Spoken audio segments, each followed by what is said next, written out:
Welcome back, everybody, to another episode of Retro Revival, where we try and bring classic games back to life. Today's episode will show you how to get the original Hitman Codename 47 running on modern hardware. We'll be enabling a full widescreen resolution and adjusting some of the game's controls to make them function properly. This guide will also touch on the shaky screen issue that some players may experience. Step 1. Install Hitman Codename 47. If you haven't already, you can buy the game from Steam. Step 2. Tweak Hitman.ini. The Hitman configuration document can be found in your Steam directory. Open it up with Notepad and copy and paste the following string into the text file, replacing anything that's already in the file. If you need to, change the resolution here from 1920 by 1080 to whatever your monitor's native resolution is. Just remember that the higher the resolution, the smaller the game's user interface will appear, making it difficult to read things. There's currently no way to fix this as the game's UI is tied directly to the engine. Step 3. Change controls in-game. Go ahead and boot up the game. Everything should function just fine and at this point should be in a full widescreen resolution.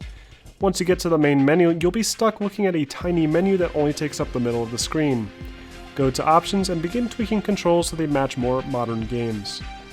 Step 4. Fix the shaky screen. Now, this step is optional but may be mandatory if you're having severe issues with this. If you're playing this game with an unlocked frame rate, the game's animations may play too quickly, or the screen may shake around as if your character is permanently drunk. To fix this, open your NVIDIA card's control panel, either NVIDIA Control Panel or Catalyst if you have AMD, and set it so that Hitman.exe is forced to run with vertical sync enabled. If you're using a 60Hz monitor, this should be a perfect fix. However, if you're using a high refresh rate monitor like myself, this fix won't do anything. You can always limit your frame rate to 60 using external applications or limiting the refresh rate on your monitor itself, but it really depends on how much the shaking screen bothers you.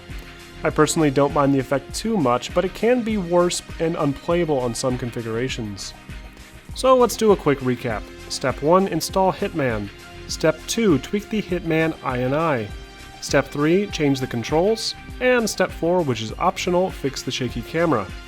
And that's all you can really do for this game. Unfortunately, there doesn't appear to be a fix for the really small user interface, so enabling a high screen resolution may not be practical.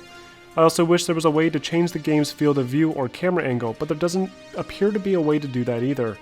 For now, this is the best way you can play this game on the PC. If you have any suggestions, feel free to let me know, but in the meantime, I hope this video was helpful and be sure to like and subscribe for more Retro Revival.